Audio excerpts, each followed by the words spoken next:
नरेंद्र मोदी भी हमारा नहीं देख रहा है, वो नहीं हमारा सोच रहा है, वो अपनी ही सियासत चला रहा है, बलि का बकरा बना दिया है हमें। अमित शाह क्या बोलेगा, वो अपनी सेफ्टी के लिए 3 बार कैंसिल करा चुका है। उसको लाओ, बीच में डालो इनके, मोदी को लाओ। ये आतंकियों द्वारा मारे गए कश्मीरी पंडित राहुल भट्ट की पत्नी मीनाक्षी की है। नरेंद्र मोदी भी हमारा नहीं देख रहा है, वो नहीं हमारा सोच रहा है, वो अपनी सियासत चला रहा है, बना रही है, बलि का बकरा बना रही है उधर। वो कुछ नहीं सोच रही है, ना सेफ्टी का ना कुछ।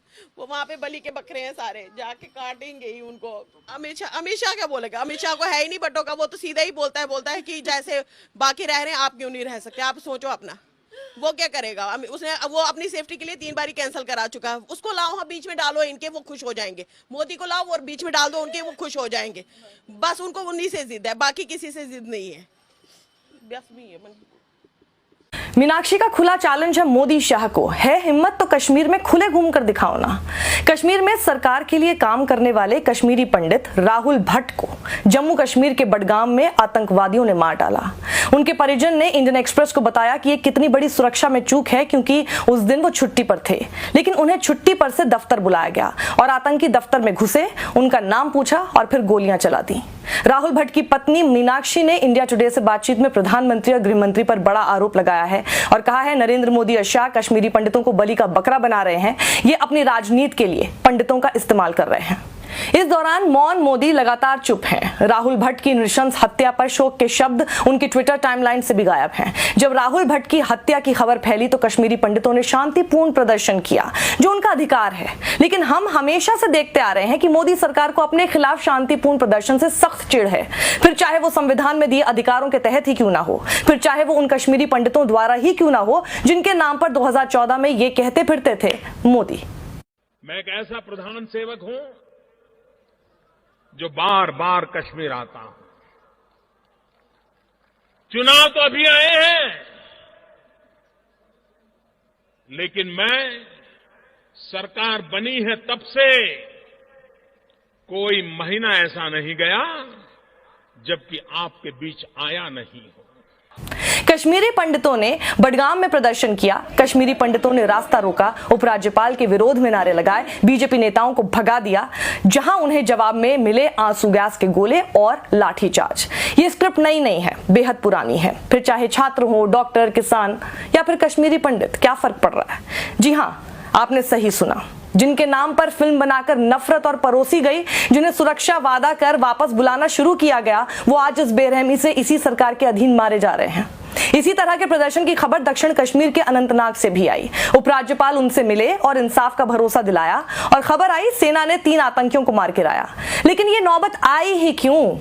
कश्मीरी पंडितों का सवाल वाजिब है कि कुछ हो जाता है फिर ये कार्रवाई करते हैं। ये कार्रवाई पहले क्यों नहीं होती ताकि वो निडर होकर चैन की सांस तो ले सकें? शेखपुरा के एक प्रदर्शनकारी ने इंडियन एक्सप्रेस को बताया कि ये पहली बार नहीं हो रहा है। मोदी सरकार हमेशा से सुरक्षा के खोखले दावे कर रही है। अब 6 महीने बाद ही एक और प्रदर्शन होगा, क्योंकि एक और कश्मीरी पंडित मारा जाएगा। ये ऐसे ही चलता रहेगा, क्योंकि इसका कोई अंत नहीं है।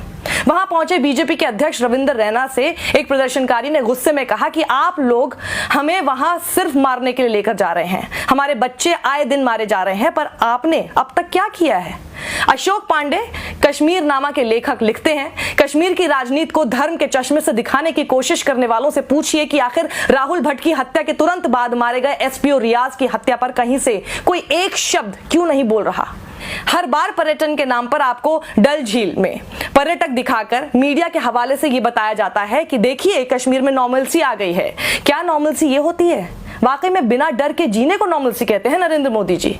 भारी सुरक्षा के बीच वहां चक्कर काट आना नॉर्मलसी नहीं होती। क्या आपके मन में एक बार भी यह सवाल नहीं आया कि कश्मीरी पंडित पर फिल्म बनाने वाले एजेंडाधारी फिल्म मेकर को वाई श्रेणी की सुरक्षा मिली हुई है, पर आतंकियों के बीच सरकार के लिए काम कर रहे कश्मीरी पंडितों को एक गार्ड तक नहीं मिला है? जी हां, एक गार्ड भी नहीं था। ये बात खुद राहुल भट्ट की पत्नी मीनाक्षी ने कही है। और वो फिल्म मेकर तो थाईलैंड निकल लिया प्रमोशन करने, अपनी जेब भर ली। आखिर क्यों? कभी सोचा? खुद से कोई जवाब मिला? अगर मिला तो आपने क्या किया? उस जवाब को भक्ति में दरकिनार किया या अपने ज्ञान चक्षु खोलने की जहमत उठाई? पत्रकार आदित्य राजकौल की टाइमलाइन पर आपको ढेरों ऐसे वीडियो मिलेंगे जिसमें आप देखेंगे कि कश्मीरी पंडितों के वाजिब सवाल और प्रदर्शन को सरकार ने किस तरह दबाया। वो लिखते हैं कि कभी नहीं सोचा था वो कश्मीरी पंडित जो हमेशा जम्मू कश्मीर पुलिस को स्नेह देते आए और समर्थन करते रहे, और उनके साथ जम्मू कश्मीर की वही पुलिस ऐसा बर्ताव करेगी। क्या ये है नया कश्मीर? कश्मीरी पंडितों को शांतिपूर्ण ढंग से प्रदर्शन तक नहीं करने दिया, उन्हें बंद करके रख दिया। एक वीडियो में आपको आवाज सुनाई देगी जब एक कश्मीरी पंडित कह रहे हैं जिन्हें सुरक्षा देनी चाहिए और जहां सुरक्षा देनी चाहिए वहां तो देते नहीं है, यहां क्या दे रहे हैं? कोई दिक्कत नहीं है। दिक्कत है क्यों, ऐसा क्यों है? हमारे जिसको सिक्योरिटी देनी है उसको देते नहीं हो। फिर एक महिला पुलिस से बोलती है यहाँ हम अपने आप ही सुरक्षित हैं। कौन सा आप लोग आप हमें सुरक्षित रख रहे हैं? जहाँ सिक्योरिटी देनी है वहाँ देते नहीं हो, यहाँ हमें क्या करनी है? ट्रांसफर। स्कूली छात्रों को स्कूल तक के लिए नहीं जाने दिया गया। सरकार पर भारी दबाव के बाद उन्हें दरवाजा खुलवाना पड़ा। कश्मीरी पंडितों के जीवन का बस ये मूल्य छोड़ दिया गया है कि सरकार के बचाव में हमेशा खड़े रहने वाले ये साबित करने में लगे हैं कि सेना ने तो आतंकियों को मार गिराया। अच्छा, तो क्या यही है उनका मूल्य? ये हुआ ही क्यों? कब तक कश्मीरी पंडित इसी तरह डर के माहौल में जीते रहेंगे, ये कौन पूछेगा? मोदी सरकार ने 370 हटाया था और भरोसा दिलाया था आतंकवाद पर लगाम लगेगी। नोटबंदी की थी और भरोसा दिलाया था आतंकवाद खत्म होगा। केंद्र ने कश्मीर में शासन करना शुरू किया तो उन कश्मीरी पंडितों को भी शायद लगा था कि अब वो सुरक्षित रह पाएंगे और इसलिए इस सरकार के साथ कश्मीरी पंडित खड़े रहे। पर इतना धोखा किया जा रहा है कश्मीरी पंडितों के साथ। उनकी जान आज भी इतने साल से सरकारों ने बस इसी कीमत पर छोड़ दी है कि देखो ये पैकेज दिया, देखो उन आतंकियों को मार दिया, देखो उन्हें रहने की जगह दी, देखो उनके लिए फिल्म बना दी, वगैरह वगैरह। उनको सुरक्षा कौन देगा? एक कश्मीरी पंडित खुली हवा में कब सांस ले पाएगा, वो भी अपनी ही जमीन पर? ये सवाल कौन पूछेगा? कश्मीरी पंडितों को बार बार बलि का बकरा बना दिया जा रहा है, वो सिर्फ अपने प्रोपेगेंडा के लिए। क्यों मोदी अब तक मौन है? जब कश्मीरी पंडितों को निकाला जा रहा था, कहां थे तुम?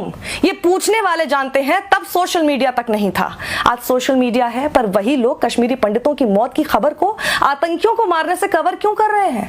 3 या 13 जितने भी आतंकी मारो, लेकिन ये नौबत ही क्यों आ रही है कि बेकसूर कश्मीरी पंडितों की मौत हो रही है? ये कौन पूछेगा? मेरी हाथ जोड़कर विनती है आप सभी सच्चे देशभक्तों से, कश्मीरी पंडितों के लिए सब खड़े होइए और खुद को राष्ट्रवादी कहने वाले कश्मीरी पंडितों की मौत के बाद भी गुस्से में नहीं है, उल्टा सरकार के बचाव में खड़े हैं, वो एक्सपोज हो गए हैं। कश्मीरी पंडितों को ये लोग सिर्फ अपनी राजनीति के लिए इस्तेमाल कर रहे हैं। उन्हें अपने लिए न कोई फिल्म चाहिए, न कोई राहत पैकेज चाहिए, तो इज्जत से और सुरक्षित तरीके से जीने का अपना मौलिक अधिकार। और उन्हें सिर्फ ये 2 मूल अधिकार सुनिश्चित कर कोई भी सरकार उन पर कोई एहसान नहीं करेगी। ये हर सरकार का दायित्व है और उसकी ड्यूटी है। लेकिन जब उनके लिए कुछ करने को भी ऐसे प्रचारित किया जाने लगे जैसे कोई एहसान कर रहे हो, तो अपनी उसी चुनी हुई सरकार से सवाल करने से मत चूकिएगा। हाँ, किसी के लिए सिर्फ एक व्यक्ति, उसकी भक्ति और छवि ही सब कुछ हो तो वो अलग बात है। फिर चाहे उसे बचाने के लिए मासूम मरते रहें, किसे फिक्र है। इस वीडियो को ज्यादा से ज्यादा लोगों तक पहुंचाइए। हर सच्चे देशभक्त के व्हाट्सएप ग्रुप पर होना चाहिए ताकि वो इसे शेयर करे और हर दूसरे सच्चे देशभक्त से अपील करे, कश्मीरी पंडितों के लिए आज आवाज उठाइए। पूछते थे ना, जब कश्मीरी पंडितों को अपना ही जमीन को छोड़ना पड़ रहा था तो तुम कहां थे? हो सकता है आप तब पैदा भी ना हुए हों, हो सकता है आप तब बहुत छोटे रहे हों, हो सकता है आपको मालूम ही ना चला हो, और उस वक्त सोशल मीडिया भी नहीं था। आज आपके पास सब कुछ है। आज वो सब कुछ मत दोहराने दीजिए। सत्यमेव जयते।